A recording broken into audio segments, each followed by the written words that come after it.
அதெல்லாம் நீங்க சொல்லாதீங்க. நீங்க பண்ணுங்க, உங்க அப்பா அம்மாக்கு நீங்க பண்ணுங்க. பொண்டாட்டி தான் செய்யணும், பாவம் கெரியர் பாதிக்கப்படுத்துறாங்க. அவங்க சொன்னா உங்க பொண்டாட்டி மேல உங்களுக்கு அவ்வளவு அக்கறை இருந்துச்சுன்னா நீங்க ஷேர் பண்ணுங்க அந்த வேலையை. அவங்க உங்க அம்மா அப்பா தானே. நீங்க ஏன் உங்க வைஃபை எதிர்பார்க்கறீங்க? எங்க அப்பா அம்மாக்குனா நாங்க நிக்கிறோம்ல, உங்க அப்பா அம்மாக்குனா நீங்க நிக்க மாட்டீங்களா? உங்க வைஃபை பத்தி அவ்வளவு கேர் எடுத்துக்கிறீங்க, உங்க அப்பா அம்மாவை பத்தி உங்களால கேர் எடுத்துக்க முடியல. இட்ஸ் வெரி வெரி ரொம்ப கஷ்டமா இருக்குங்க சார். வாழ்ந்து பார்த்தவங்களுக்கு தான் அது தெரியும். நாங்கெல்லாம் என்ன மாடா மேய்ச்சிட்டு இருக்கோம். அனைவருக்கும் கோபிநாத்தின் அன்பு வணக்கம். என் இனிய பொன்மொழிகளே எல்லோருக்கும் வணக்கம். அடிச்சு ரோட்ல விட்டுட்டு தெரு ஓரத்துல பிச்சைக்காரங்க மாதிரி செத்துட்டாங்களா உயிரோட இருக்காங்களான்னு தெரியாம விடுறதுக்கு ஓல்டேஜ் ஹோம்ல போய் விடுறது ரொம்ப நல்லதுங்க சார். நீ எல்லாம் பிறந்ததே ஒரு சாபக்கேடு. முடிஞ்சா இன்னைக்கே போய் செத்துரு. மனைவி வந்து படிச்சு சொசைட்டிக்கு உருப்படியான வேலை பண்றாங்க. இவங்க பெத்தவங்க வந்து உருப்படி இல்ல. பெத்தவங்க இல்லங்க. வீணானே குலகாரனாக்கிறாத போயிரு. வீட்டுல பெரியவங்களை வச்சு பாக்குறது, அவங்களை கவனிச்சுக்கிறதுங்கிறது எவ்வளவு சிரமமான விஷயமாக இருக்கிறது. சொல்றேன், மக்களுக்காக சொல்றேன். முதல் ப்ராப்ளம் ஸ்பேஸ். பேரண்ட்ஸ்க்கு ஒரு ரூம் தேவையா இருக்கு, கிட்ஸுக்கு ஒரு ரூம் தேவையா இருக்கு. டேய், இதெல்லாம் ஒரு காரணம். யாராவது மொட்டை அடிச்சிட்டு வந்தா அவன் தலையில தபையெல்லாம் வாசிப்பீங்க. தேர்ட் பர்சன் ஃபாதரோ மதரோ இருக்கும்போது அவங்களால தேர்ட் பர்சன் தான் அப்பா அம்மாவும். இல்ல நிச்சயமா. உன்னையெல்லாம் ஏன்டா சுனாமி தூக்கல? பெரியவங்க எல்லாம் வீட்டுல இருக்கும் பொழுது தொன்ன எங்க போன, எங்க வந்த, ஏன் இவ்வளவு லேட் ஆகுது, இது ஏன் இந்த ரூம் வந்து பெட்ரூம் மாதிரியா இருக்கு, இப்படி யாயா உயிரை வாங்குறேன். நல்லா தான் கேட்கல, அப்புறம் என்ன சொன்னாங்க ஒன்னு கேட்டுக்கிட்டே இருக்க. எல்லாத்தையும் உனக்கு சொல்லணும். நீங்க எங்க வீட்டுல இருக்கீங்களா முதியோர்? நான் இப்ப வீட்டுல தான் இருக்கேன். ஆனா எந்த நேரத்தையும் நான் போயிடுவேன் அப்படிங்கிற நிலைமையில இருந்துட்டு. ரைட் விடு. கொஞ்சம் படபடன்னு பேசாம கொஞ்சம் நிதானமா யோசிச்சு பாருங்களேன். எனக்கே இவ்வளவு சிரமமா இருக்கு 5 நிமிஷமே இல்லையா? நக்கல்யா அவனுக்கு அட்ஜஸ்ட் பண்ணிட்டு தான் இருப்பேன். ஆனாலும் முதியோர்களுக்கு தான் வரவேற்கிறேன். வரவேற்கிறீங்க? கண்டிப்பா வரவேற்கிறீங்க. ஓ, அப்படியா விஷயம்? எங்க பிரைவசி இருக்க மாட்டேங்க. உங்க பிரைவசி ரொம்ப பாதிக்கப்படுது. ஆமா, இவர் பெரிய கப்பல் வியாபாரி. நீங்க ஒரு தாயை வந்து பின்னாடி தர மாதிரி மனைவி ஏன் தள்ள மாட்டீங்க? அப்போ இன்னும் கொஞ்ச நாள் போனா அந்த மனைவியை நீங்க அந்த நிலைக்கு தானே கொண்டு வருவீங்க. வந்து இப்ப நான் என்ன உங்கள்ட்ட சொல்றது? அந்த வயசுல ஒரு 60 வயசுக்கு மேல அவங்க சொசைட்டிக்கு என்ன கான்ட்ரிபியூட் பண்ண போறாங்க? அவங்க சாப்பிட்டு இருக்க போறாங்க தவிர சோஷியலா பாத்தீங்கன்னா ஒரு கான்ட்ரிபியூஷன் கிடையாது. என்னடா முட்டாத்தனமா பேசிக்கிட்டு இருக்க முட்டா பயல. அவங்க வீட்டுல இருக்காங்க தவிர மத்தபடி எந்த கான்ட்ரிபியூஷன் கிடையாது. இவங்க அந்த டைம் ஒவ்வொரு மினிட்டும் she can contribute to society.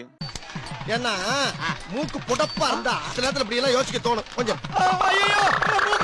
சோஷியலா பாத்தீங்கன்னா ஒரு கான்ட்ரிபியூஷன் கிடையாது. அவங்க வீட்டுல இருக்காங்க தவிர மத்தபடி எந்த கான்ட்ரிபியூஷன் கிடையாது.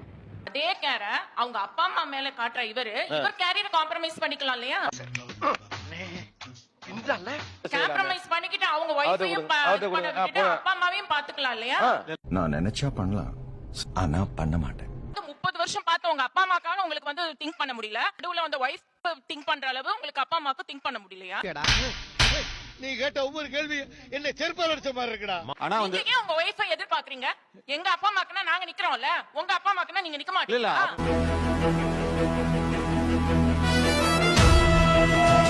இல்ல அப்பா அம்மாவே வைஃப் தான் பண்ணணும்ன்றாங்க. இல்ல அதெல்லாம் நீங்க சொல்லாதீங்க. நீங்க பண்ணுங்க, உங்க அப்பா அம்மாக்கு நீங்க பண்ணுங்க. சும்மா தேவையில்லாம பேச கூடாது. இல்லம்மா, இப்போ ஆக்சுவலா வந்து சமையல் பண்றது நான் பண்ண முடியாது, சாப்பாடு போடுறது நான் பண்ண முடியாது. இல்ல ஒரு நிமிஷம் கவனிங்க, பிராக்டிகலா இப்ப பேசு. உங்க வைஃபை பத்தி அவ்வளவு கேர் எடுத்துக்கிறீங்க, உங்க அப்பா அம்மாவை பத்தி உங்களால கேர் எடுத்துக்க முடியல. இட்ஸ் வெரி வெரி ரொம்ப கஷ்டமா இருக்குங்க சார். எரிச்சல் வருது உனே, நான் கெட்ட வாரத்துல திக்கி போடுவேன். அப்புறம் பெத்தம் கொதிக்குது உன்னை பாக்க. அப்பா அம்மாக்கு சாப்பாடு போட மாட்டேன்னு சொல்ல, அப்பா அம்மாக்கு மெடிக்கல் கிளைம் எடுக்க மாட்டேன்னு சொல்ல, அதெல்லாம் யாரும் சொல்ல மேடம். ஒரு அறையில இப்படி இருந்துட்டு இல்ல ஃபர்ஸ்ட் புரிஞ்சுக்கங்க. எனக்கு வருத்தம்பா, எனக்கு ரொம்ப வருத்தம். பொண்டாட்டி தான் செய்யணும், பாவம் கெரியர் பாதிக்கப்படுத்துறாங்க. அவங்க சொன்னா உங்க பொண்டாட்டி மேல உங்களுக்கு அவ்வளவு அக்கறை இருந்துச்சுன்னா நீங்க ஷேர் பண்ணுங்க அந்த வேலையை. அவங்க உங்க அம்மா அப்பா தானே. இன்னைக்கு அடிக்கிற அடியில மூஞ்சி முகரையெல்லாம் பஞ்சர் ஆயிரும். அவங்க எதிர்பார்க்கறதே வந்து என் வைஃப் இருக்கணும்ன்றதுதான். இது உங்க அப்பா அம்மா எதிர்பார்க்கறது தப்புங்கறத நீங்க புரிய வச்சு இது சூப்பர். அப்ப உங்க வைஃபைக்கும் கேரியரை பார்க்க சொல்லிட்டு நீங்களும் உங்க அப்பா அம்மாவை பாத்தீங்கன்னா நீங்க மனுஷர். கல்லஞ்சக்காரன் அவள நேரம் கதறானே கரைறானா மனுஷர். நீங்க வந்து நீங்க பிராக்டிகல் சொல்யூஷன் பாருங்க மேடம். பிராக்டிகல் சொல்யூஷன் தான் நான் சொல்லிட்டு இருக்கேன். இந்த சின்ன விஷயத்தை கூட புரிஞ்சு தெரியாத தத்தியா இருக்கிறானே. இல்ல கவலைப்படல, நீ என்ன எப்படி முடிவு போறீங்க நீங்க? ஓகே, நீங்க கவலைப்பட்டிருந்தா அது ஒரு விஷயமாவே இருந்திருக்காதுங்க இல்ல சார். மேடம். ஐயோ, எந்த ட்ரெண்ட்ல பேசினாலும் எந்த ரூட்ல போனாலும் விடவே மாட்டேங்கிறானே. நான் என்ன பண்ணுவேன்? Only reason is financial support. உங்க வைஃப் உங்களுக்கு கொடுக்கிறது ஃபினான்ஷியல் சப்போர்ட். உங்க பேரண்ட்ஸ் உங்களுக்கு எந்த பிரயோஜனம் இல்லைன்னு நினைக்கிறீங்க? என் சர்வீஸ்ல இந்த மாதிரி ஒரு கேவலமான ஜென்மத்தை நான் பார்த்ததே இல்ல சார். That's it. அதாவது உங்க வைஃப் ஐயோ டயர்ட் ஆயிடுவா, வேலைக்கு அனுப்ப முடியாது. That is the only thing. இல்ல நீ ஏன் இவ்வளவு கேவலமா இருக்கேன்னு சொல்ல வர்ற? ஒத்துக்கிறேன். காஸ்ட் ஆஃப் லிவிங் ரொம்ப முக்கியம் மேடம். நான் என் மாமியாரையோ அம்மாவையோ பாத்துக்கிட்டு நான் உட்கார்ந்து இருந்தேன்னா எனக்கு சம்பாதிக்க முடியாது சொல்றீங்க. எவ்வளவு கேவலமான பிறவிங்க இல்ல நம்ம. ஒரு நான் தாய் எனக்கு சம்பாதிக்க தகப்பன் முடியாத வேணாம்னு மாசத்துக்கு சொல்றீங்க 20,000 ரூபாய். வேணாம்னு சொல்லிட்டு அப்புறம் நீங்க என்ன முன்னேறிட போறீங்க? சொன்னவன் மட்டும் என் கையில கிடைச்சான் அவனை செருப்பாலேயே அடிப்பேன் சார். தாயா இருக்கிறேன் நான், என் கர்ப்பத்துல ஒரு குழந்தை தரிக்குது, என் கர்ப்பத்துல உனக்கு இடம் இல்லடான்னு அன்னைக்கே சொல்லியிருந்தா உன்னை என்ன இன்னைக்கு என்ன ஆபீசர் ஆயிருப்ப, என்ன இதுவா இருப்ப? You are totally wrong.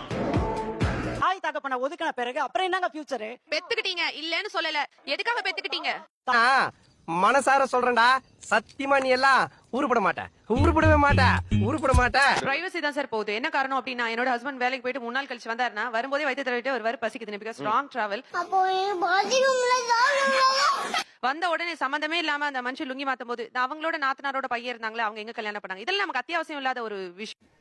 ஏய் நீங்க எங்க வரீங்க? மனம் இருந்தால் மார்க்கம் உண்டு. பலசர கடையில் போய் மனம் இருந்தால் மார்க்க கொண்டு 1 கிலோ அரிசி கூட அனாச்சினா ஓங்கி கண்ணத்துல சார் நீங்க சொன்ன மாதிரியே திமிராவே பேசுறான் சார். பைசா வேணும், பைசா இல்லனா ஒண்ணுமே பண்ண முடியாது. மனசுதாங்க காரணம். மனசை வச்சுக்கிட்டு ஒண்ணுமே பண்ண முடியாது மேடம். ஐயோ சாமி வேற டேய் கூட்டு போங்கடா, கோவத்துல போட்ற போறேன். ஃபியூச்சர்ல எப்படி உங்க குழந்தை உங்களுக்காக காம்ப்ரமைஸ் பண்ணிக்க போகுது? தேவையில்ல. எப்படிங்க சொல்றீங்க? என்னடா இவ இப்படி பேசிட்டு போறா, உனக்கு கொஞ்சம் கூட ரோஷம் இல்ல? நீ சொல்லிதான் தெரியுமா? என் பையனுக்கோ என் மருமகளுக்கோ கஷ்டமா வந்தா ஹானஸா நான் வெளியேறேன் மேடம். அவனை சொல்லி நிறுத்துங்களேன்டா. போ அங்க என்ன பண்றாங்கன்னு பாரு, அது போட்டதை தின்னுட்டு பேசாம உட்காந்துக்க அப்படின்னு பழி வாங்குற மாதிரியே தான் இருக்கு. சொந்த நம்பிக்கையிலே கால ஓடிரும் நினைக்காதீங்க. ஐ வார்ன் யூ. அழிஞ்சு போயிருவ, இந்த எண்ணத்தை மாத்திக்க, இல்லன்னா நீ அவ்வளவுதான். வில்லேஜ்ல போய் பாக்குற, வீடு வீடா போய் பாக்குறேன், அங்க வயசானவங்க வந்து இந்த மாதிரி யாருமே முதியோர் இல்லத்துல விட்டது கிடையாது. உங்களை மாதிரி மனுஷன்லாம் இருக்கனாலதான் கொஞ்சமாச்சும் மழை பெய்யுது. ஆனா டவுன்ல மட்டும்தான் முதியோர் இல்லத்துல விடுறாங்க.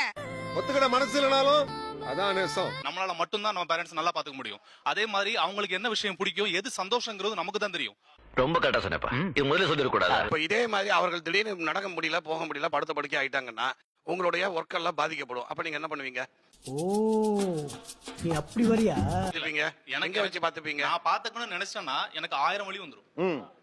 அவ்வளவுதான். கண்டிப்பா பாருங்க. எங்கயா இருந்த இவ்வளவு நாளா? உன்ன மாதிரி ஒருத்தனை தாயா நான் தேடிட்டு இருந்தேன். அதுல ஒரு வழி தான் இந்த முதியோர் இல்லம். நீங்க சொல்ற 1000 வழி இதுல ஒரு முதியோர் இல்ல. அதான்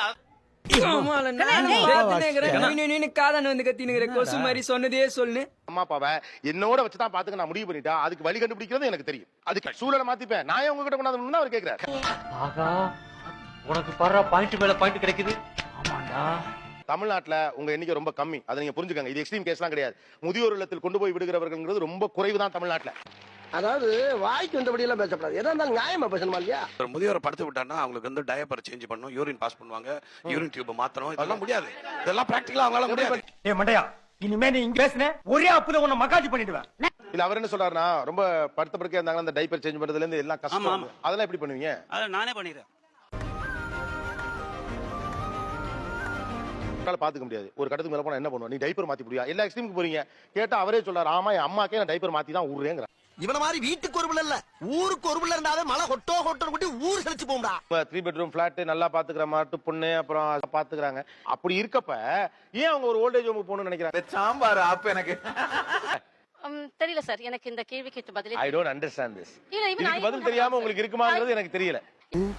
ஏன்டா தயங்குற? தைரியமா சொல்றான். சொல்லு, நீதான் தைரியமா நாளை சொல்லு. பேரண்ட்ஸை பாத்துக்கிறது ஒரு கடமையா நினைக்காது. என்னோட ரெஸ்பான்சிபிலிட்டிஸ், அது என்னோட உரிமை, நான் விட்டு கொடுக்க மாட்டேன். சோ அது என் உரிமை, நான் விட்டு கொடுக்க மாட்டேன். ஆமா சூப்பர்.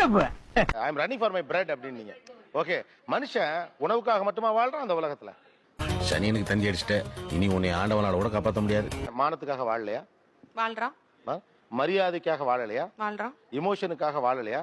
இது தெரியாம என்னென்னமோ பேசிக்கிட்டோமே. அப்புறம் இதெல்லாம் வாழ்ந்து பார்த்தவங்களுக்கு தான் அது தெரியும். நாங்கெல்லாம் என்ன, நான் மாடா மேய்ச்சிட்டு இருக்கோம்.